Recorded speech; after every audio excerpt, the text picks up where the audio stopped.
The telegram arrived on a damp, gray afternoon, delivered by a courier who looked relieved to be rid of it. The paper was creased, smudged at the edges, as if it had passed through many hands before reaching mine. The message was short, urgent, and impersonal. Mr. Daniel Whitmore, urgent legal matter concerning the estate of Edward Langley. Your presence requested at Langley Manor immediately. Details upon arrival. Theodore Henshaw, Esq. I turned it over in my hands before slicing it open with my pocket knife. Inside was a single sheet of paper, folded crisply despite its antiquity. The letter read, Mr. Whitmore, it is with great urgency that I inform you of an inheritance left to you by your late great-uncle, Edward Langley. As his only living relative, you are now the sole heir to Langley Manor and all that comes with it. Legal formalities have already been settled, and you are requested to visit the estate at your earliest convenience. Due to the nature of Mr. Langley's passing, I must advise that you take caution in reviewing his affairs. There are matters that require your attention, some of which may be unsettling. Should you require any assistance, I will be at your disposal upon your arrival. Respectfully, Theodore Henshaw, Esq. The law firm's address was stamped at the bottom, but my eyes lingered on the words, unsettling matters. I set the letter aside, rubbing my temple. I had never met Edward Langley. In fact, I hadn't even known he existed until now. My father never spoke of him, nor did my mother. It was as if he had been erased from our family history. Yet here I was, his heir. For a moment I considered ignoring it. But the truth was I needed this. My career as an investigative journalist had crumbled when my newspaper folded, leaving me jobless, adrift, and behind on rent.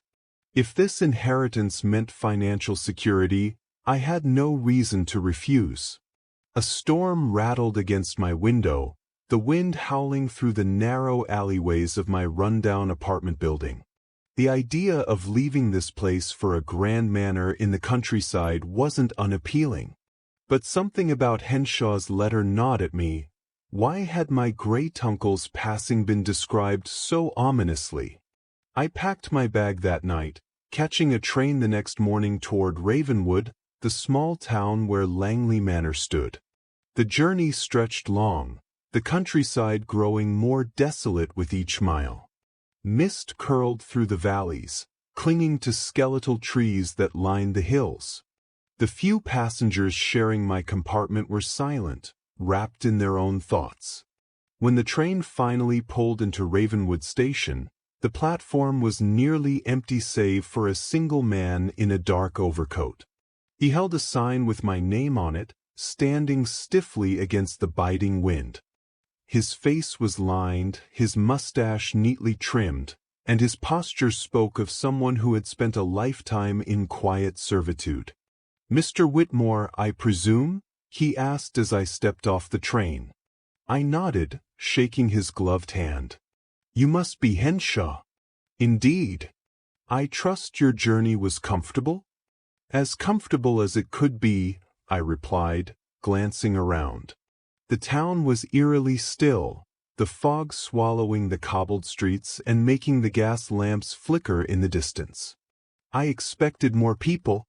Henshaw's expression didn't change. "Ravenwood is a reserved place.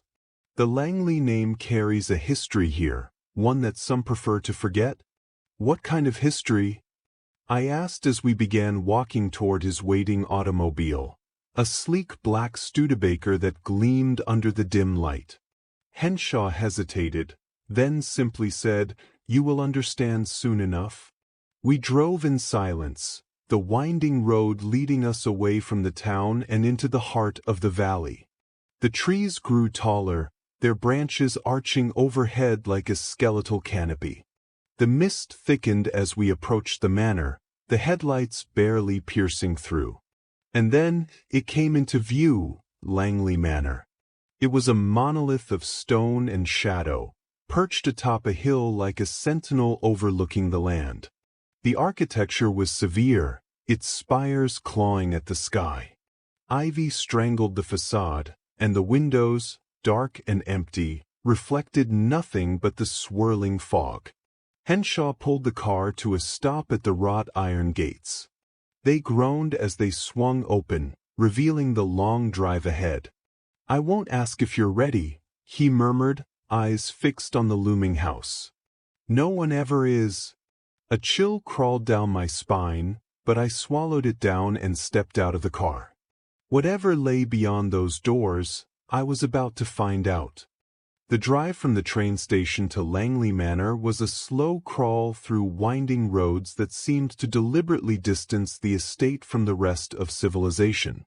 Thick forests lined both sides of the road, gnarled branches clawing at the sky like skeletal fingers. The air was heavy with moisture, the distant rumble of thunder threatening an imminent storm. Theodore Henshaw sat beside me in the Studebaker, his eyes fixed on the road.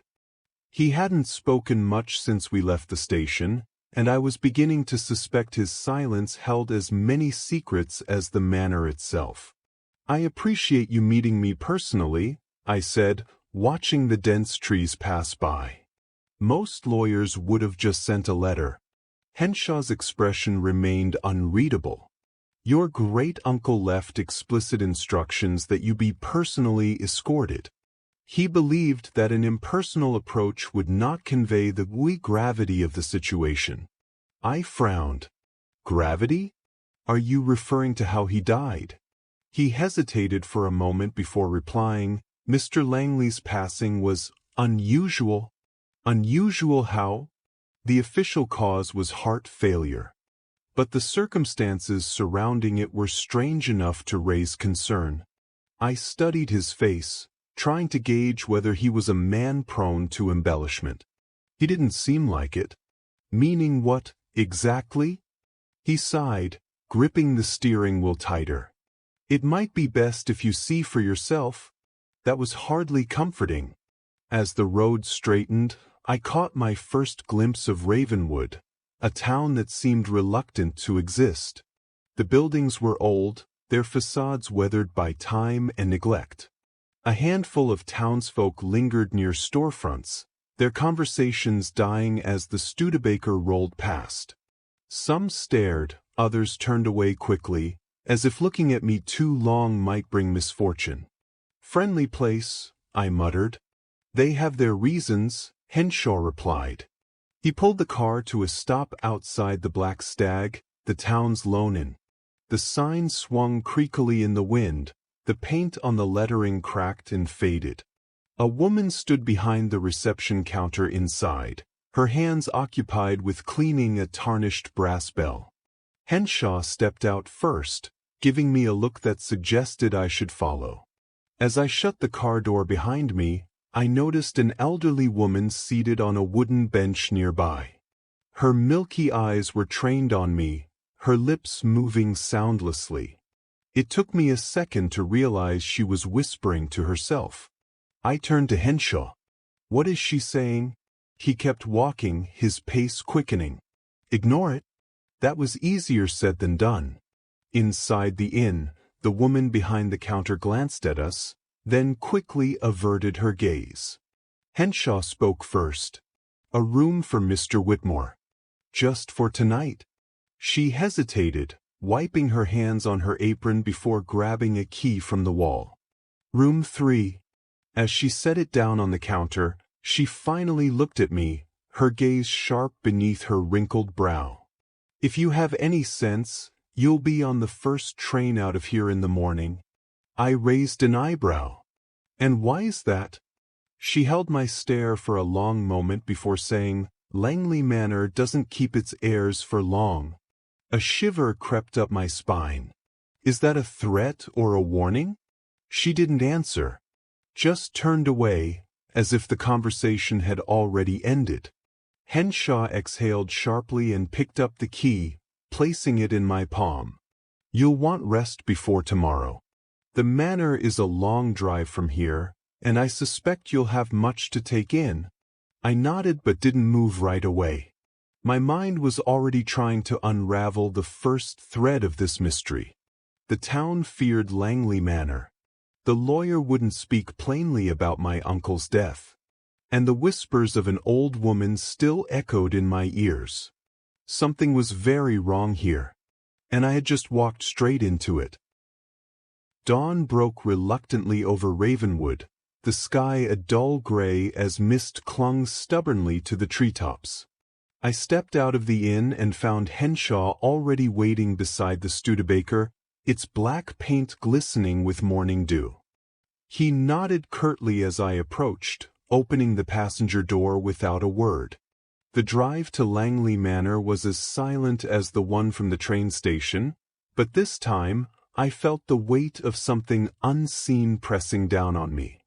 The deeper we traveled into the countryside, the more the road seemed to forget civilization, narrowing into an uneven path lined with trees that loomed like silent sentinels.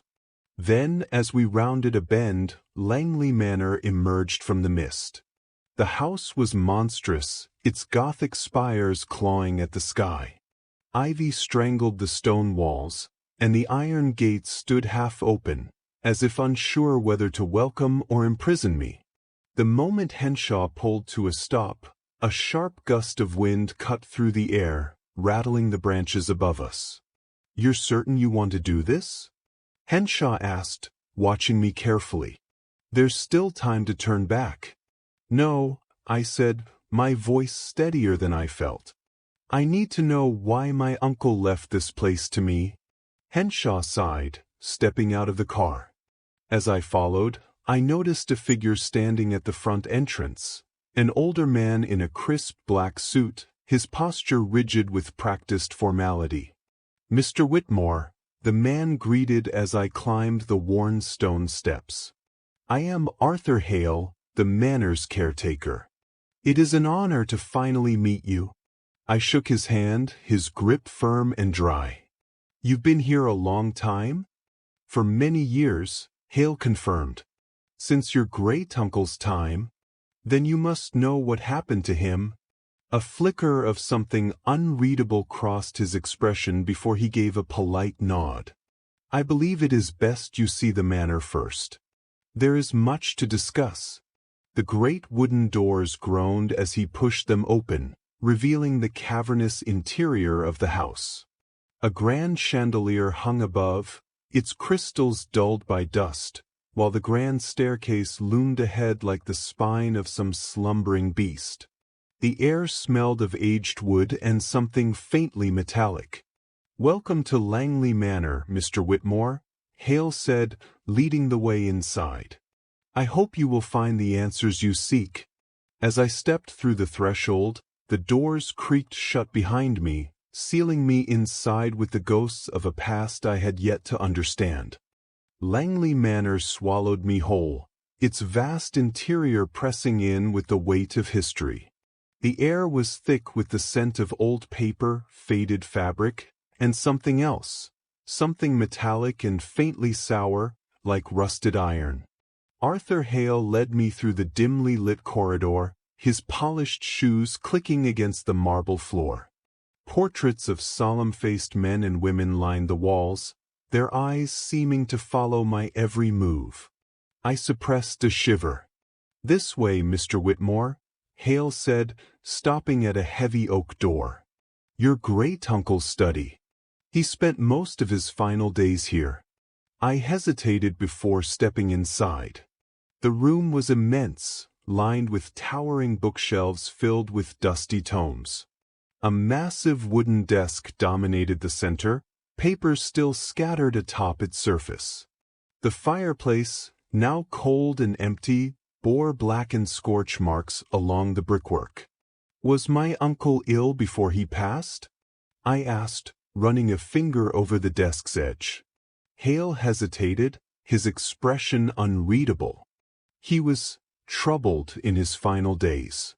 Spoke of voices in the halls, of shadows moving when none should be. But his mind was sharp, right up until the end." I frowned. "And how exactly did he die?" The pause. Then, He was found slumped in that chair. No sign of struggle. No cause determined. I turned to the chair in question, imagining my uncle's final moments. Something about this didn't sit right. The room was undisturbed, yet I felt an undeniable sense of intrusion, of something lurking just beyond my sight. "I'll leave you to explore," Hale said, stepping toward the door. "Dinner will be served in an hour. If you need anything, do not hesitate to ring the bell." As the door clicked shut behind him, I exhaled, my breath visible in the suddenly chilled air. The silence of the study was deafening, broken only by the faintest sound, like the whisper of fabric against wood.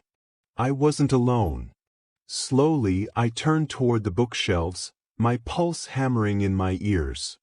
A breeze stirred the dust, and a single book, worn leather, its spine cracked with age, shifted forward as if nudged by an unseen hand. Langley Manor held its secrets tightly, but I had the distinct feeling it had just invited me to uncover them.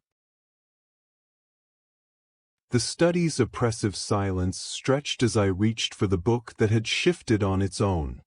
My fingers brushed the cracked leather cover, and a strange chill ran through me. With a deep breath, I pulled the book from the shelf. A dull click echoed through the room. The entire bookshelf trembled slightly, then began to move. My breath hitched as it slowly swung outward, revealing a narrow, dimly lit passage behind it.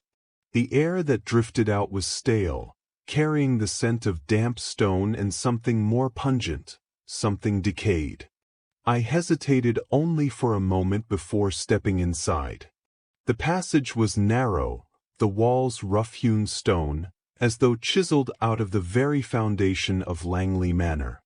The dim glow came from sconces along the walls, their wax-dripped holders suggesting they had once been used regularly. A few steps in, the corridor curved, leading downward into darkness. My pulse quickened. Who had built this? And more importantly, why? Behind me, the bookshelf groaned as it shifted back into place, sealing me inside. I swallowed hard and pressed forward. The air grew colder, the silence almost unbearable. Then, a faint sound, barely more than a whisper, drifted from the depths below. A rustling, like fabric shifting against stone. I wasn't alone. My footsteps slowed as I reached the bottom of the corridor, where a wooden door stood slightly ajar. Faint candlelight flickered within, casting long shadows across the stone floor. Cautiously, I pushed the door open wider and stepped inside. The room beyond was small and circular, lined with old furniture covered in dust. A large desk stood against the far wall, and atop it, a stack of yellowed papers. I reached for the top sheet, my hands unsteady as I began to read. The heir must never know. A chill ran down my spine. Before I could turn to the next page, a whisper brushed against my ear. "You shouldn't be here." The candle flickered violently, then snuffed out, plunging the room into darkness. The darkness swallowed me whole.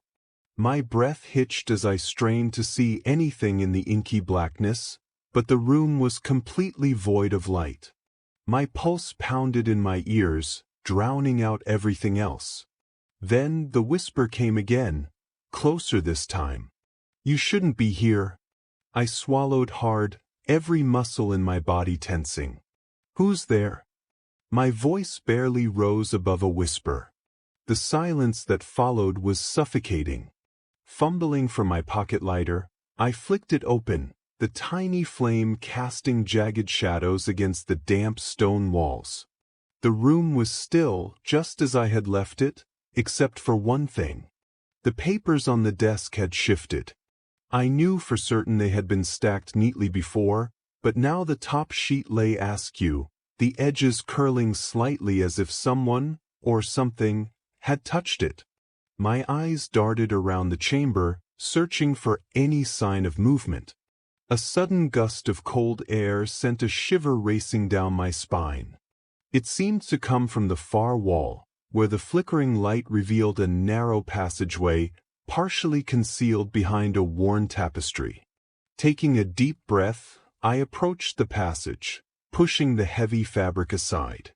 A set of stone steps descended into even deeper darkness. Something in me screamed to turn back, but I knew I couldn't leave now, not without answers. The whispering started again, drifting up the stairwell like a chilling breeze. It wasn't one voice, but many, murmuring together in an eerie, rhythmic cadence. I took the first step down. Then another. The whispers grew louder. The whispers wrapped around me like a cold mist, their source impossible to pinpoint. My footsteps echoed against the damp stone as I descended deeper into the unseen depths beneath Langley Manor. The further I went, the more the air thickened with the scent of earth and decay. With my lighter still flickering in my grasp, I finally reached the bottom. The passageway opened into a cavernous chamber, its walls lined with what appeared to be old wooden shelves filled with leather-bound books and yellowing papers. The floor was layered in dust, undisturbed for years, until now. Faint footprints marred the thick dust, leading toward an ornate wooden door at the far end of the chamber. My breath quickened. Someone else had been here recently. Cautiously, I followed the trail, my every step accompanied by the sensation of being watched. The whispering had stopped, replaced by a deafening silence that made my skin crawl. Reaching the door, I hesitated. The intricate carvings on its surface depicted scenes of torment, faces frozen in silent screams, twisted figures entangled in eerie vines. Something about it felt wrong, unnatural. With a steadying breath, I pressed my palm against the cold wood and pushed. The door groaned as it swung open, revealing a room bathed in the dim glow of candlelight. At its center, an old wooden desk sat beneath a towering bookshelf filled with more documents. But what caught my eye wasn't the books, it was the figure seated behind the desk. A man, his face obscured by shadow, slowly lifted his head. "I was wondering when you would come," he murmured, his voice unnervingly calm. A chill settled in my bones. Whoever he was, he had been expecting me. The candlelight flickered as the man behind the desk slowly leaned forward, his face finally emerging from the shadows. His sharp features and piercing eyes were eerily familiar, though I couldn't immediately place where I had seen him before. "Who are you?" I asked, my voice barely above a whisper. He steepled his fingers, studying me. "I am Edward Langley. Or rather, what remains of him." My breath caught. Edward Langley, my great-uncle, the very man whose estate I had come to claim, had been dead for years. Or so I had been told. "That's impossible," I said, my hands clenching into fists. "You're dead." A low chuckle escaped him. "Death is relative, my boy. This house, it doesn't let go so easily. It keeps secrets, and it keeps those who seek them." I swallowed hard, glancing around the chamber. The ancient books, the eerie carvings on the walls, it all felt wrong, as though I had stepped into a forgotten time. "Then why am I here?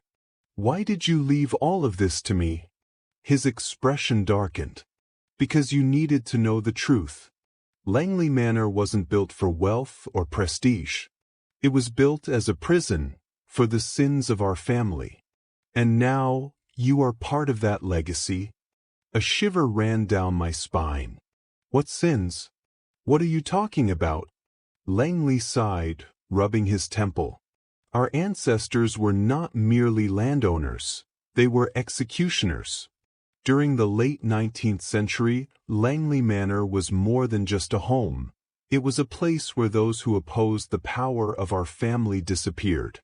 Politicians, rivals, debtors, they were all brought here, under the guise of sanctuary, only to be silenced forever. The manor's walls have absorbed the suffering of countless souls. Their blood runs through the very foundation. My stomach turned. Are you saying this house, it's cursed? Langley's eyes gleamed. Not cursed, Daniel. Haunted. Haunted by the spirits of those wronged, their anguish lingering. Every heir who has set foot in this house has been tormented by them, driven to madness, to despair. And now it's your turn. A deep, echoing groan reverberated through the chamber, the walls seeming to tremble. Shadows stretched unnaturally, creeping closer as if they had minds of their own. Panic gripped me as I stumbled backward. Run while you still can, Langley said, his voice eerily calm. But know this, no one ever truly leaves. I turned and bolted through the doorway, my heart pounding. The passage seemed longer now, twisting and warping as the very foundation of the manor groaned beneath my feet. The whispers returned, louder than before, chasing me up the stairs and through the study. I burst through the door into the dimly lit corridor, gasping for air. Hale was waiting, his expression grim. You saw him, didn't you? I nodded, unable to speak. Hale exhaled slowly. Then you know. Langley Manor has claimed you now. I staggered past him, out into the cold night, desperate to escape.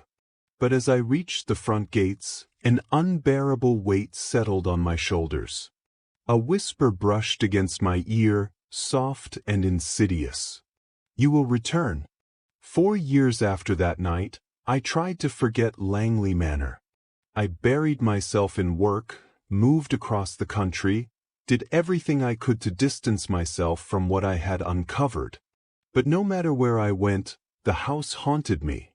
In my dreams, in fleeting shadows at the corners of my vision, in the whispers that sometimes drifted through my empty apartment late at night.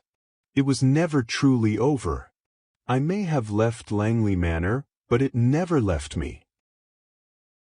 The air of the outside world felt thinner, lighter, as if I had emerged from a suffocating tomb.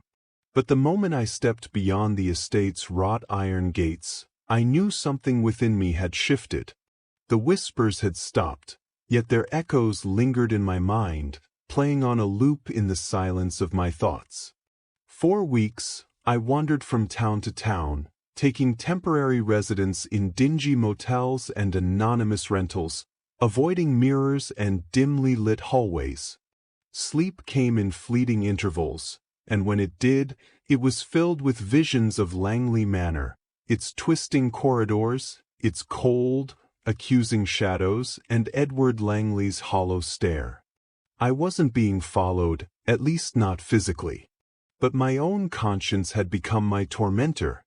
It was in my reflection, in the stillness of an empty room, in the tightening grip of guilt that wrapped around my throat every time I closed my eyes. I began to ask myself why I had been chosen as the heir. At first, I thought it was mere coincidence, a cruel joke of fate. But as the weeks passed, memories surfaced that I had buried long ago. I had spent my life exposing the sins of others, writing investigative pieces that condemned corrupt businessmen, fraudulent politicians, and criminals. I prided myself on the pursuit of truth, yet in the process, I had destroyed lives without ever stopping to consider the wreckage I left behind. I had manipulated facts, exaggerated claims, and, on more than one occasion, omitted truths that didn't serve my narrative. Had I truly been so different from my ancestors? It was a question I could no longer ignore. One cold morning, after another sleepless night, I made a decision. If Langley Manor had chosen me, then perhaps it was not to punish me, but to remind me. To offer me a chance to be something other than a product of its darkness. I withdrew from journalism, abandoned my career as an investigator, and moved to a quiet town where no one knew my name. I took up honest work, labor that required nothing more than my own hands and the passage of time. I built, repaired, created rather than destroyed. And slowly, the whispers faded. I never spoke of Langley Manor again, nor did I return. But I knew it was still there, waiting, watching. Perhaps it had given me a chance to change. Or perhaps it simply didn't need to haunt me anymore. Because I had already begun haunting myself.